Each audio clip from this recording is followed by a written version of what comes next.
datingan para umaga mga si Alisa doon.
Another sea of clouds. Sa tuktok tayo na. Sa taas na kami ng bundok.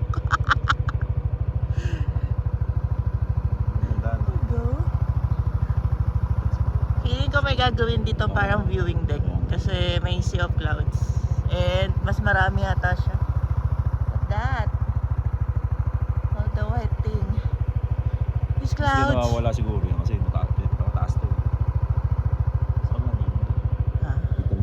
Sa balap ko, video mo Which one? Ah, there. meron din siya vlogs sa amin. Pero ito talaga literal.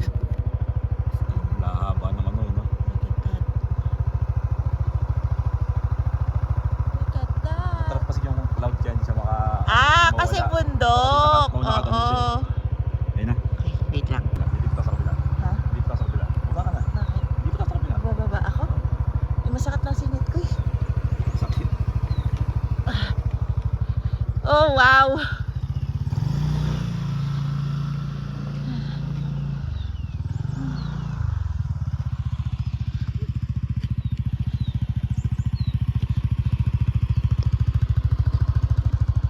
Grabe!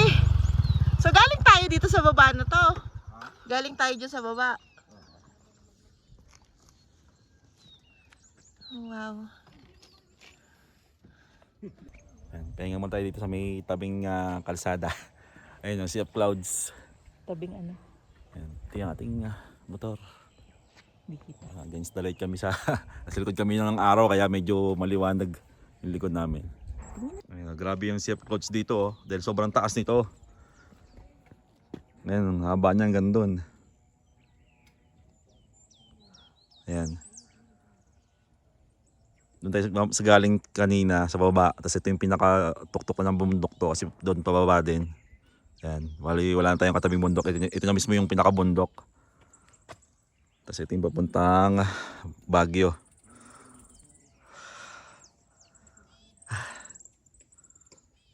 Natrap no? Natrap yung ano eh. Ganun yung guhit-guhit na yun eh. Ganun-ganun. Sinag ng araw. Ayan, nandito tayo ngayon sa taas. Hindi ko alam kung saan lugar na to. Ito yung ating motor. Tapos ito yung sea of clouds. Okay na? Okay, ayan, may souvenir ka na. Medyo against the light tayo. Antipolo. Granta lang kami sa Sagada ng motor. Kayo, galing Sagada? Opo. Tapos, Baguio. Pauwi na po. Opo, Baguio muna po. Sa Bulacan. Ah, Bulacan kayo? Taga Bulacan din kami. Kunoy. Bulacan. Bulacan kami. Pero si Antipolo, Layo nyo ah. Ano? Kailan kayo umalis? Kahapon po. Kahapon ng 1 AM. Eh, mga taga Bulacan. 1 AM kahapon. Nag-stay. Kami ko. Ulap to eh. Sa ulam tayo. Clouds!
data dyan.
Kada inverted house dito sa Benguet, yung kanilang parking area.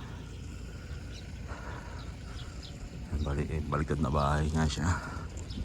Tapos ito yung kanilang harapan, puro taniman to. Parang buong bundok ng Mount Data sinakop nila para gawing taniman. Doon tayo babalik, dadaan cafe and homestay. Bali meron palang ano rin to, homestay din. So, paalis na kami rito 10 AM na, pabalik na kami ng Sagada. Yan, dito tayo sa Caltex dahil pabalik na tayo. May malaking statwa ng igorot na may dalang usa. Tapos ito yung babaeng igorot din, may dala ng mga bata sa likod. Isa lang tong Caltex sa lugar na to. Medyo malapit na tayo, 15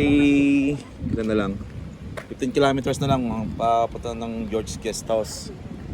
Sa ating guest house. Yan, yung kanilang tulay. Ha? Nagturo din. Ayun, nagtanong din si Kuya. Tapos ito yung kanilang river. Napakaganda.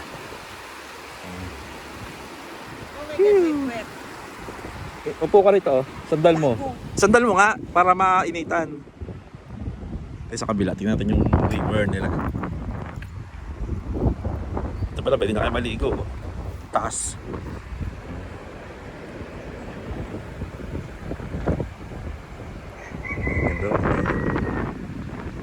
Siguro pag tag-ulan, siguro lumalaki yung tubig doon sa banda na yun. Tapos umago siya dito. Pwede kayo mag-swimming. How's your puwet? Dito na tayo mamaya. Padala tayo sa taas. Ayan. Hindi natin kanina. Pabalikin tayo ng Sagada kasi. Ito mga homestay ito ah.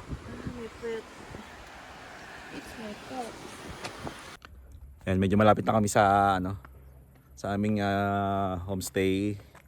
Bali na lang 6 kilometers, tama ba? 19 minutes, 6 kilometers away na lang. Sa Sagada na ulit kami na proper. Sagada proper. Dito kami galing, tas dito ngayon kami pupunta.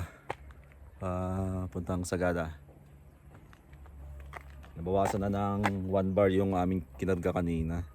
Yan, bali nag 3 liters, kinarga ko yung 3 liters. Tapos pabalik ngayon, nabawasan na siya. Kaya mamaya kargaan ko ulit. My puwet. Mandin. Husay. My butt cheek.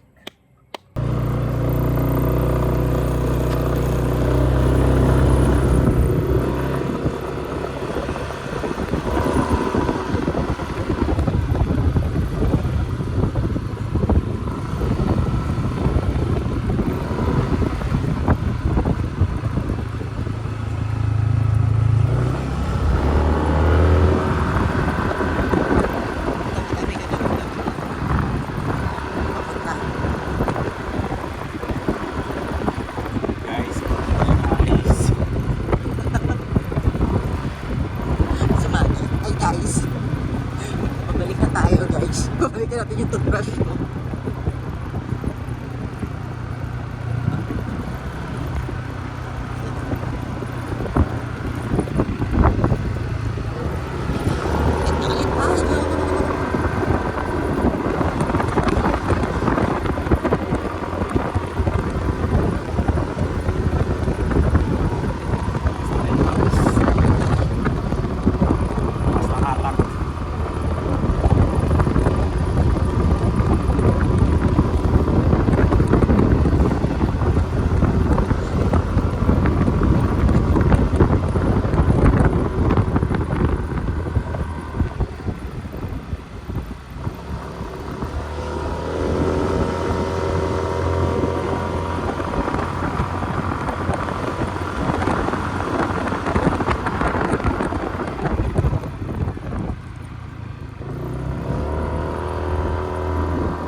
Hindi, yung mga galing ano.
Hello guys, kung magpupunta kayo ng Sagada at gusto nyong mag-rent ng motor para mas makakamura kayo, ito yung na rent namin na NMAX 155. Ayan. Bali 1,200 siya, 1,2 for 24 hours na rental, tapos 100 pesos per exceeding hour. Bali meron siyang kasamang, syempre hindi pwedeng walang helmet. And bali dalawa yung helmet niyan, dito yung isa. So wala siyang top box. And bali kung lalabas kayo ng Buskalan tsaka ng Banawe, mag-a-add kayo ng 500 kung lalabas kayo. And bali full tank siya ng pag kinuha mo siya ng full tank, ibabalik mo ulit din siya ng full tank. Tapos premium yung inyong ikakarga. Ayan.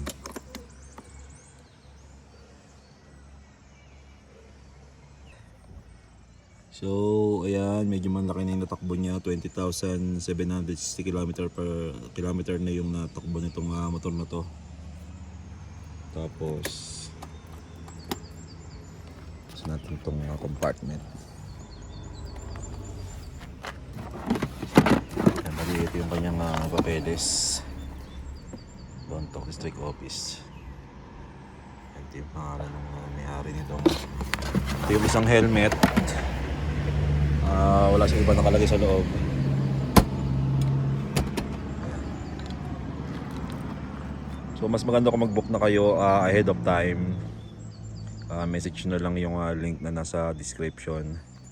Send ko na lang sa inyo yung bigay ko doon yung link ng mismong Facebook page nila.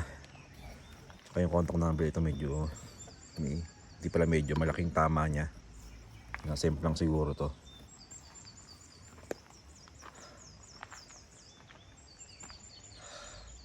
NMAX. Kung mag-rent kayo ng motor, dito kayo sa ating scooter rental. Ayan. Ito yung motor na rent namin kanina. Ito yung kanilang number.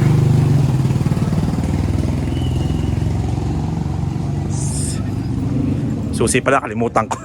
Nabitbit. Okay na, kakarga ko lang ngayon. Okay, thank you. Susunod ulit. Thank you. Bali tabi lang siya ng Codaline booking office. Ito yung town hall nila, pinaka munisipyo. Ayan yung Codalines. Bali bukas yan tayo mag-ano ng ticket natin. 10% lang. Taga guest house. Ito yung scooter rental. Tapos pababa yan, dun yung St. Mary's na church. Tapos dito yung tourism office. Ito municipal tourism. Yan, kasi ito yung kanilang police station. Yan, kung kailangan nyo ng assistance, yan, punta lang kayo dito. Yung mga transient doon marami sa loob. Dito papasok. Doon kami naka-check-in sa George. So ngayon pupunta kami ngayon dito sa may tapat ng simbahan area. Ayan, yung town hall nila. Cute ng town hall nila no? Ito yung town hall nila, ang ganda. So natin sinuli yung motor. Dito yung George. Daming tao ngayon. Today is Friday.